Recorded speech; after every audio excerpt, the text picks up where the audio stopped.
Let's go. Hi everyone, it's QuickyBaby and welcome back to World of Tanks, and today I've got something truly special for you, and this is the unnerfed version of the M41 Walker Bulldog back when it used to be OP when it was at tier 7. The replay that you're seeing here is taken from a hard drive that time forgot, with a version of World of Tanks that is hard to be able to come by these days. This is update 9.3 of the game, or should I be saying 0.9.3. Even though Wargaming published their updates back then as update 9 of the game, they eventually decided that they wanted to release version 1 of their game when they made the World of Tanks HD. And so I guess I should be calling it 0.9.3. This is from September 2014. That's right, the game that you're seeing here is over 8 years old. And I'm playing in my tier 7 American light tank, which eventually became the tier 8 American light tank, the M41 Walker Bulldog. The M41 Walker Bulldog is arguably the most overpowered light tank at any tier across any patch inside the game. And when it first went into the game in update 9.3, it had a choice of 2 guns that you could be able to use. You could use a single shot gun, which you see me using in this game here, or you could have a 10-round autoloader. And just wait for some 10-round autoloader gameplay later on in this video.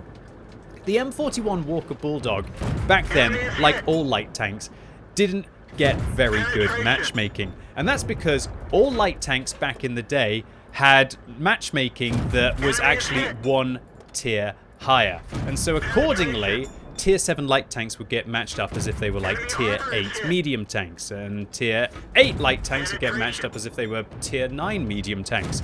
And so the game that you see here with regards to the matchmaking is actually as good as it could possibly be for the M41 Walker Bulldog, aka meeting some tier 6 tanks.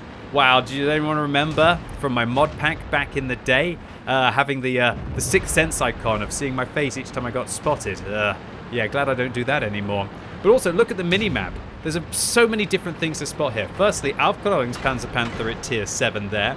Also, do you notice how the artillery are also down a tier, with the GW Tiger P being tier 8, where I believe it's actually at a higher tier now? Or I'm actually speaking out of my backside, possibly. But artillery, at one point in the game, I think the highest tier artillery was tier 8 in the Object 261. So I believe this is actually from the updated version of the artillery. But one thing to notice is the mini-map. Do you see how the actual maximum render distance in the game used to be a square rather than a circle? That totally changed how you would play some maps. For example, in this position, if the hill wasn't blocking me, I could shoot all the way towards the village that we see up into the northwest corner at the B4 area. So many of the maps were completely different back then. Malinovka, for example, you could sit in the classic position that a light tank wants to sit in, and you could actually be able to engage all the way towards the corner of the map. But also, for example, I can't shoot nearly as far west or due north as I can do now when they changed it to being a circle. And a circle makes way more sense, because previously you'd kind of be driving either north, east, south, or west, because sometimes it'd be the fastest way to be able to get your render distance in towards an enemy tank. So let's get back on track and talk about the M41 Walker Bulldog. So this tier 7 American light tank, when it was first introduced, as I said, had a choice of 2 guns, the single shot one and the autoloader. Now the autoloader always had 10 rounds right from the get-go in update 9.3. But I can tell you, using the autoloader was not the right thing to do. The best gun on this vehicle in update 9.3 was the single shot gun. You had this crazy rate of fire, and the vehicle could also use a gun rammer as far as I can remember. And if you stack this up with vents, and you also had a pretty darn decent crew and even a premium consumable, that would make it so that you actually have an outrageous reload of kind of just over about 3 seconds, but still hitting for 150. And it gave you so much more flexibility. Back then, there wasn't intuition in the game. Well, there was, but it wasn't in the same form that it is now.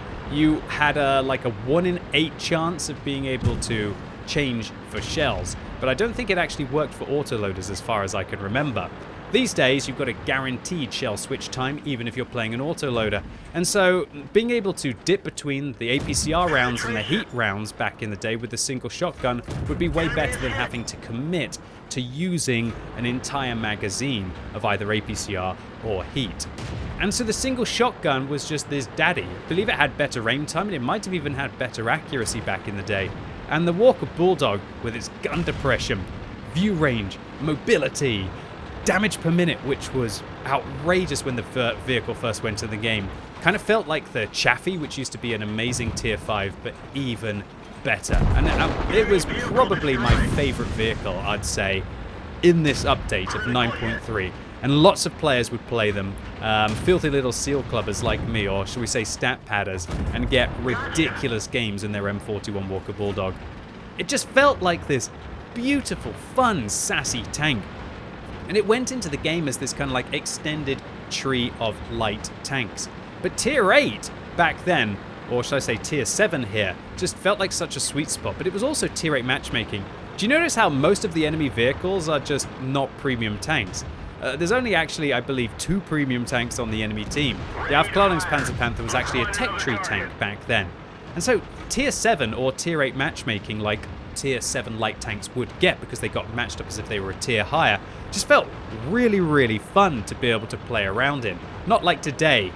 One thing you'll notice in my gameplay today is that I quite often go after artillery. And the reason why I go after artillery is, firstly, it's really fun to be able to kill artillery. But also, these things are deadly. Back then, they didn't stun, they only did damage. And one of those shells hitting me with their increased penetration would be able to shut me down. Wow, the GW Tiger P these days, I believe it has like a little bit of a shield on the back. It doesn't have a shield back then. We managed to club out 2 little piggies very quickly. It's so weird looking at this replay and noticing that my mod pack, which was based on XVM, basically allowed you to play the game like it is today. That's why my mod pack used to be so popular, and I think there was at one point like 100,000 people actually using my mod pack, I guess, around the world. These days, I don't need to do it, which is absolutely fantastic. I can just focus on actually playing the game. A little bit scary here as I've been tracked, but the player refused to use their repair kit, so I decided to use mine. Did you also notice repair kits weren't reusable back then? This is still a stage of the game where you could only use a repair kit once in a battle. And so I felt oh so confident going in and fighting tank destroyers. No turbos, no field modifications that would allow them to be able to turn ridiculously quickly because they improved their ground resistances. And so that means that if you tracked somebody out in the open, like the AT-15 in a light tank, oh boy, could you farm. And just like that, we're now up to 6 kills in the M41 Walker Bulldog and up to 3,600 damage. And I like to clarify, the 3,600 damage back then was a lot more impressive than it would be now, because a lot of tanks had way less hit points back in the day than they do now. The artillery, especially, as we saw, they had less hit points than they do now. But also, a lot of the mid-tier vehicles and all of the tier 6s didn't have the big glut of HP now. And so it kind of sucks in a way for people who've got lots of old statistics like me, because quite often in some of the original vehicles that we were playing, our damage totals around about tier 7 would be lower than they would be now, purely because there's less hit points to go around back in the day. That Jagdtiger, some things never change, and that is devouring that tier 8 German tank destroyer. And now we're up to 4,000 damage in a tier 7 light tank, and I'm just hoping that we can crest this ridge, even though we've ran out of regular rounds, and finish him off with a round to the back of the Super Pershing, and GG indeed. And another thing I should mention, did you notice there? Rewind the video if you didn't. You could actually talk in all chat back in the day as well. So this version of the Walker Bulldog lasted until update 9.6, which was February of the subsequent year, aka 2015, where Wargaming realized that the single shotgun was far, far, far too good, and they nerfed the rate of fire by I think it was either 10 or 15%. They also nerfed the autoloader on this tank, the 10-round autoloader, increasing its reload by 4 seconds. However, they didn't increase its intraclip reload. And so subsequently, after 3 patches in 9.6, now the meta had shifted. Let's go. So ladies and gentlemen, boys and girls, welcome to update 9.9. And this is a map that you may have never played before unless you're an old school player of World of Tanks. This map is Stalingrad, and it was actually very accurately modeled from aerial photography of Stalingrad at the time. And Stalingrad was this kind of city brawling map that had this really weird coastal area that players would try to push through. My favorite way to be able to play Stalingrad, if I can remember it, because this replay is from 7 or 8 years ago, was to basically try and push through, flank, and then, yeah, flank your opponents. And I feel like the faster tanks that were able to go along this eastern front and then eventually be able to claw up the heavies did the best. It's so weird seeing a tier 7 light tank kind of just acting so confidently in front of a T-54, but I know that they're not going to really be able to see me. I'm a light tank after all, I got good camo when I'm stationary, which is the same as when I'm moving, but I'm just hoping that we can manage to get through. And here go our medium tanks. You can see I've set up that early vision. I have to admit, back in the day, it feels as if it was a little less frenetic than it is now. However, as you're going to see later on in this game, yeah, maybe it's actually not less frenetic than it is now. Gosh, this game looked awful back in the day compared to what it does now. It really is complete night and day difference as to what Wargaming did with update 1.0 of the game. And they did some fantastic work. The amount of effort and awesomeness that Wargaming put in with that HD version of the game, it's definitely, I'd say, one of, if not the best patches that they have ever had in World of Tanks. Along with the physics patch they added in, which I believe was update 8.0. Alright, so Tiger, you are in the wrong neck of the woods. We're going to fire one through the building, one into his hull, and oh, that was kind of a little bit disappointing. Well, yeah, this is the awkward situation now. Do I really want to reload for like 35 seconds or so, or maybe 34 seconds including the cruise skill?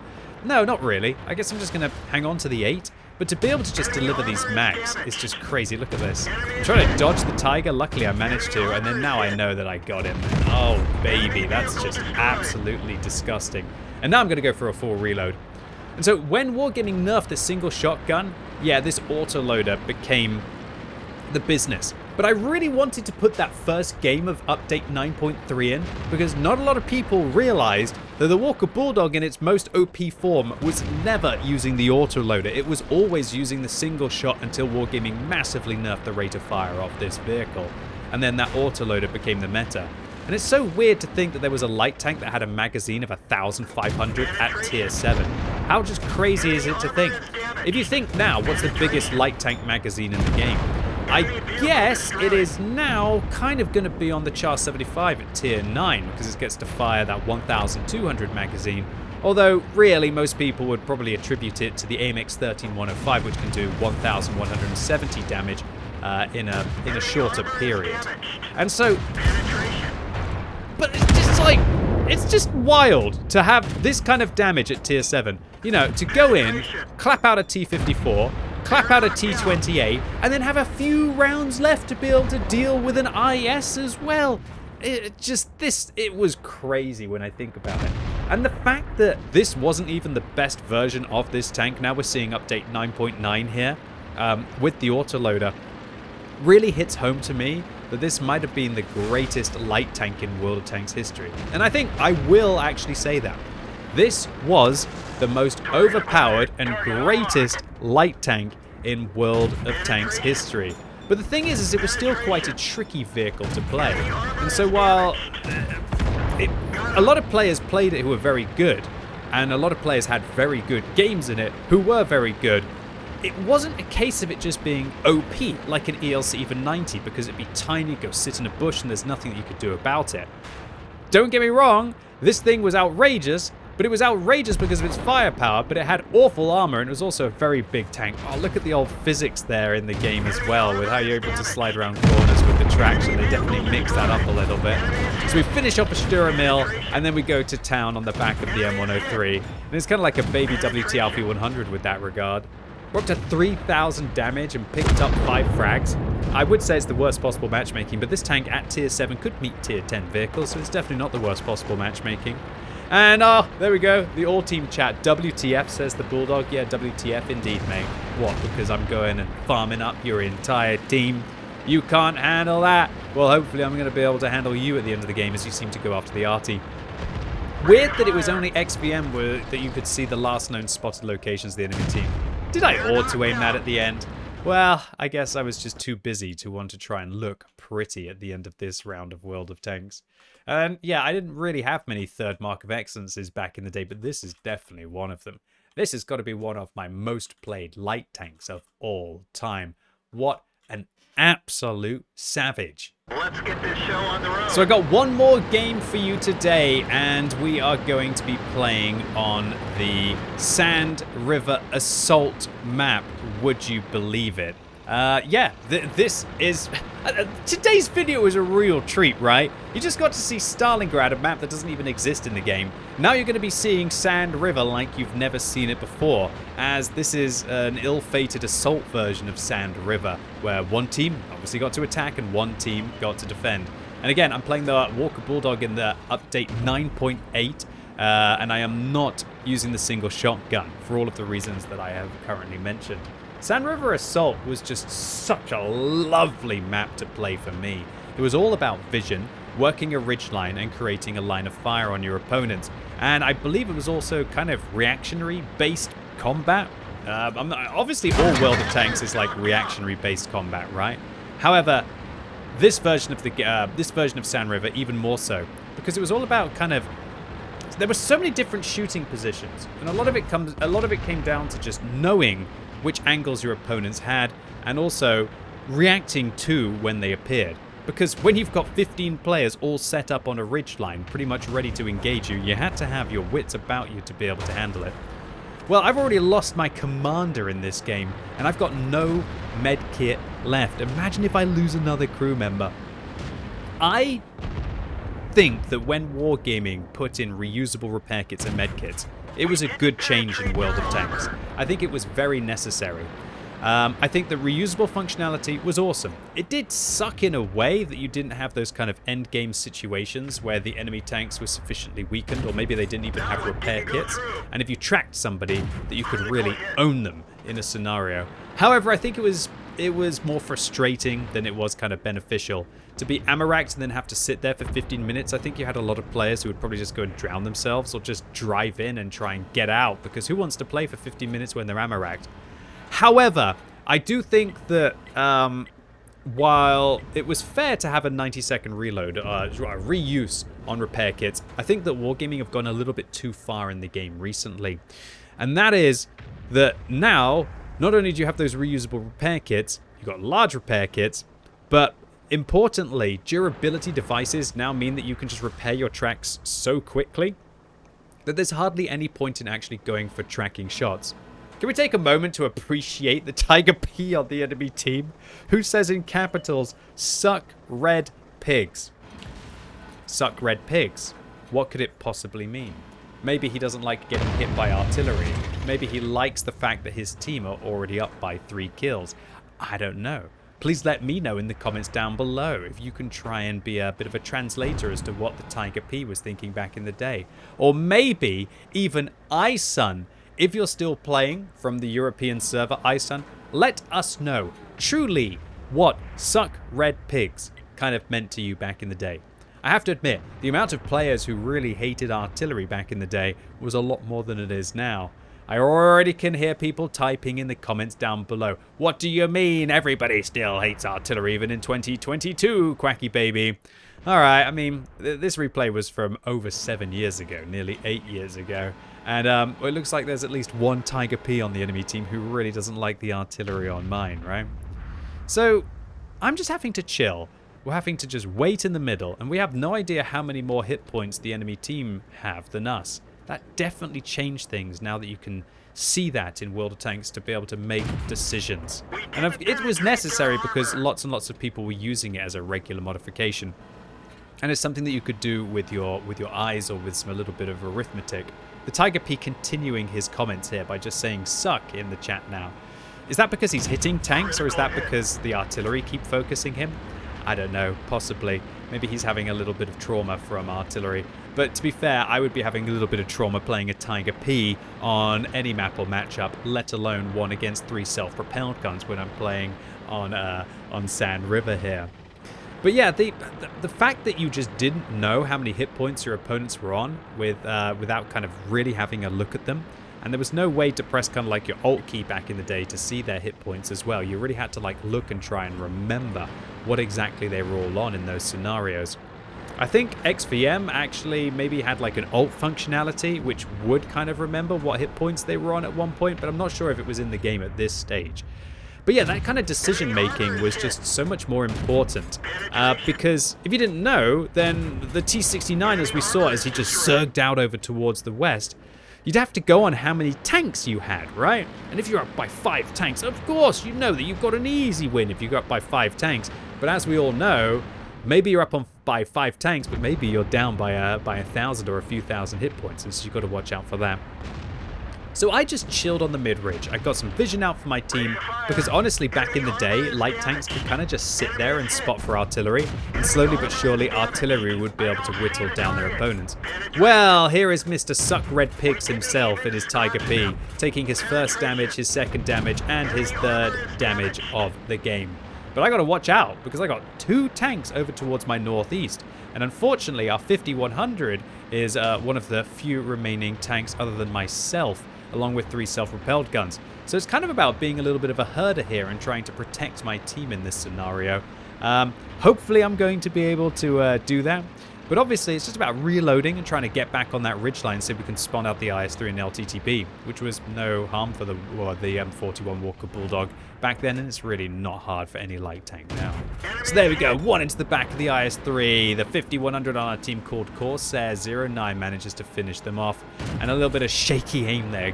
God, the way that I aimed back in the day compared to how I aimed now is very different. Back in the day, I think I was playing on 60 frames a second with a pretty dodgy mouse and a pretty dodgy PC compared to what I have now. Yeah, World of Tanks was all a little bit different, right? Alright, so we've got 8 rounds, and here is a tier 6 medium tank. Well, that looks like easy pickings for me. I have a look at Suck Red Pig on the right there, but I'm instead going to go after this T-3485. And it's all about like just auto-aiming, trying to circle strafe in this situation. I've got 175mm of pen, so as long as I hit all these shells, but I'm kind of worried about the LTTB coming in here. I should really repair that fuel tank, but I don't have a reusable one. I'm going to put 1 into him, and I'm going to ram the LTTB there, throwing the weight around of the M41 Bulldog, because maybe I wouldn't have high-rolled the second shell, and possibly I wouldn't have been able to shut them down. But if that engagement there doesn't show what was so incredibly awesome about the Bulldog, I don't know what is. 2 tanks go in, 1 tank goes out. Or should I say 3 tanks go in, and I'm the only one who goes out of them, including myself, into the mix.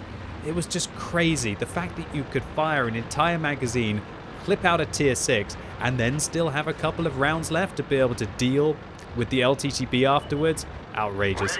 So have a look at the Tiger P here, but I don't actually go after him. And the reason why I don't go after him is because I'm pretty low on health, but more importantly, there are self-propelled guns on the enemy team that we're going to have to deal with. And I don't know about you, but if you played World of Tanks back in the day, you should know how darn dangerous any self-propelled gun is with that higher penetration, the higher alpha damage. They were true dangerous damage dealers. And I'm not sure if this is probably still not the patch where they actually increased the splash radius. They actually still had to hit you or get pretty close to you to be able to do that. But there we go, artillery looking the wrong way. And oh, look at this. This is World of Tanks. A cheeky bit of auto-aim, another cheeky bit of auto-aim, and wham, bam, thank you, ma'am. That is 2 self-propelled guns dealt with 6 rounds from the autoloader. And hopefully, I'm still going to have enough to be able to go after Mr. Suck Red Pig here on the Tiger P, but I don't quite manage to catch him for the Top Gun. But a cracking game for just an absolute incredible tank, ladies and gents, boys and girls. What more is there to say about the M41 Walker Bulldog? I'm going to give it the title of the most overpowered light tank of all time in World of Tanks. I think it was better than the Chaffee. I think it was better than the VK2801 when it used to be at tier 5 with the derp gun with 150mm of pen. And I think it was also better than the pre-physics patch of the T52. Especially in update 9.3 when it still had the overpowered single shot gun. And While Wargaming tried to kill it as much as they couldn't keep this dog down, and it came back with the new autoloader meta. But then eventually, they did get rid of it. Ladies and gents, boys and girls, it pains me to say, but in update 9.18 in April 2017, which was nearly 3 years after the Walker Bulldog was released, Wargaming nerfed the vehicle again. They destroyed the vehicle's top speed, and they changed the autoloader to only having a 6-round magazine, not a 10-round magazine. So you're no longer able to do 1,500 damage, albeit that it took you 18 seconds to do so. And as if that wasn't enough, then a couple of patches later in update 9.20, they actually just removed the autoloader from this tank for good. But one thing's for certain, I will never forget the epic games like this, dealing 4,145 damage in a tier 7 light tank and destroying half of the enemy team with the single shotgun, or clipping out entire tanks, multiple entire tanks with the autoloader. M41 Walker Bulldog, rest in peace. It pains me, physically pains me, to play this tank in 2022, knowing what a beast it used to be. Anyway, ladies and gents, boys and girls, that was it for this trip down memory lane. Really hope you enjoyed this video. They do take me a long time to do. If you did and you want to see more before it was Nerf videos, make sure you give it a thumbs up. If you hated it, however, give it a thumbs down. And let me know in the comments if you remember the Walker Bulldog in this version, or shall I say in this state. Did you ever get to play it in update 9.3? Or did you ever get to play it when it had the 10-round autoloader? And if you're watching so many new things today with regards to Stalingrad, Sand River Assault, or even the M41 Walker Bulldog even had a 10-shot magazine, let me know. And if you're watching this video as it's released on Friday, I'm streaming live all day to be able to get you monthly drops, of which there are new ones every Monday and every Friday, so you can get all of the 5x experience games, premium days for free. So come along on twitch.tv/QuickyBaby, and also you can tell me there what tanks you miss inside the game. And as always, thank you so much for watching. You've been epic, and hopefully I'll see you soon.